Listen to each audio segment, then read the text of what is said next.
Hello students, so now we are going to start chapter number 2 in CRT, electrostatic potential and capacitance.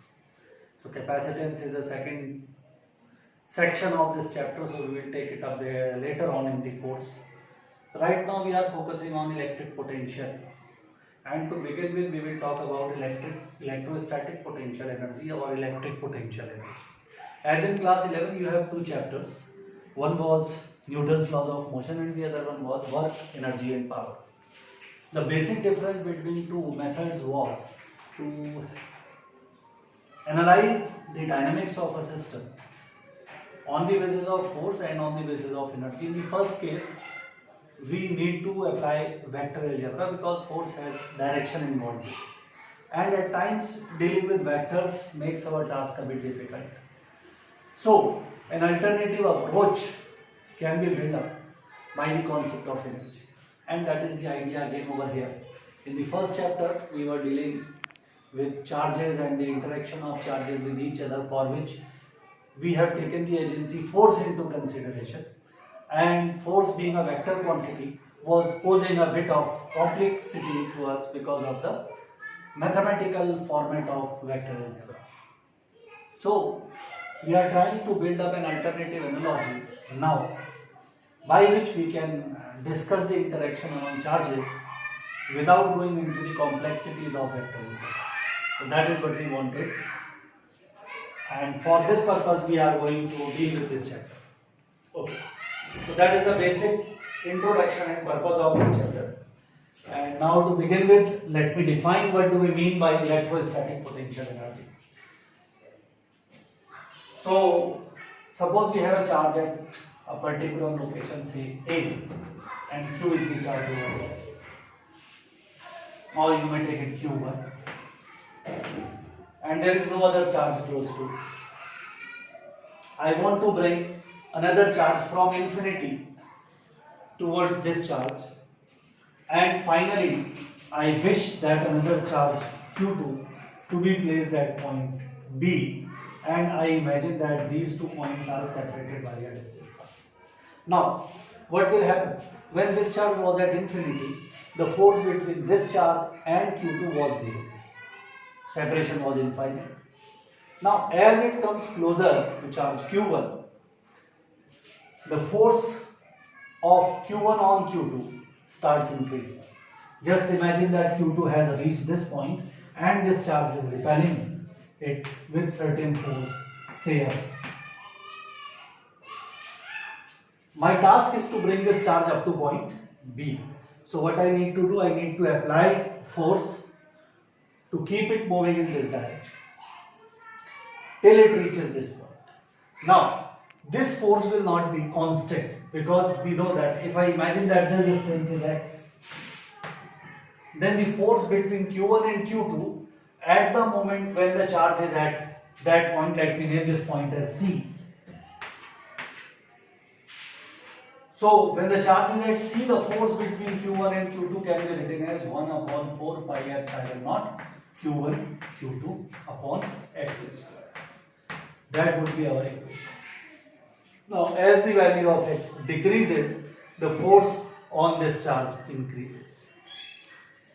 Remember, we have a very special condition in electrostatics. We don't want our charge to accelerate because acceleration of charge creates some new effects into the system. So right now we would prefer to make our charge move in such a manner that it has no acceleration. So we just want to make this charge move at a very small velocity or almost with no speed.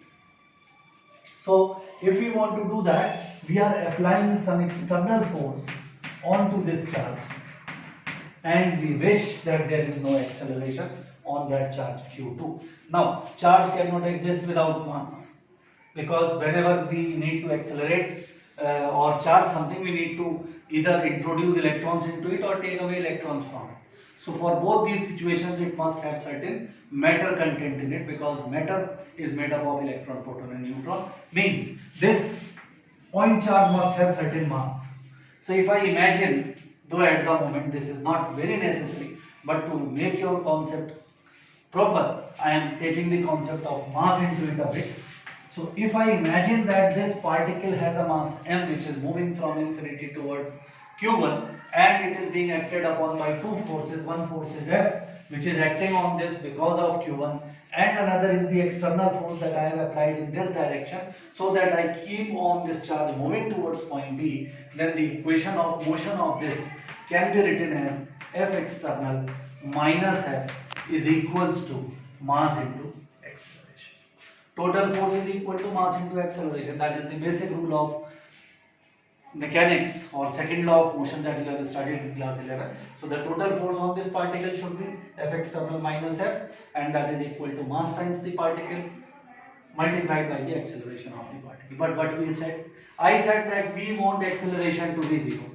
So if this acceleration is 0, it means F external minus F is equals to 0 and it simply means F external is equal to F.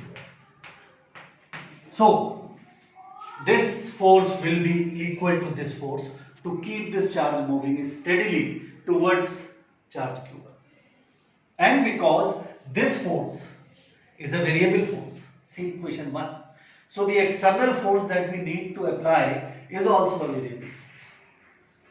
So maybe at this point it is 100 Newton, so this is 100 Newton. When I move it a bit towards Q1, it becomes say 110 Newton, then I need to raise it to 110. It becomes further closer to Q1, it becomes 150 Newton, so I need to raise it to 150 Newton. So I constantly need to increase the force according to this force. Okay, so that is a very important thing that we derived. Why we were interested to know that this force is a variable force and how much is it? Because we are willing to determine the energy and energy is equivalent to work. So what we are trying to do is we are trying to find out the work done by the external agent in moving the charge from infinity to point B. So if we wish to determine work needed to move Q2 from infinity to point B. Now dW is equal to F dx. It is important to know whether the force is constant or variable, because in class 11 you might have studied that if the force is constant we can simply determine the work done by multiplying force with displacement. But in case it is a variable force, in that case we need to follow the method of calculus to determine the work done. So what is going to happen over here? Over here the force is F, it is variable, so we cannot determine the work done simply by multiplying force and displacement. We have to consider the idea of calculus. So we will imagine that this charge has moved a bit towards point B, and let me imagine that this distance is not very large and I imagine this distance to be dx. So how much work has been done by the external force in this process? We are imagining that external force is in this direction. So the work done would be F external dot dx. And because they are acting opposite to the external, the repulsive force, or you can say it is acting in the direction of decreasing x, so that is why a minus sign is also to be considered over here.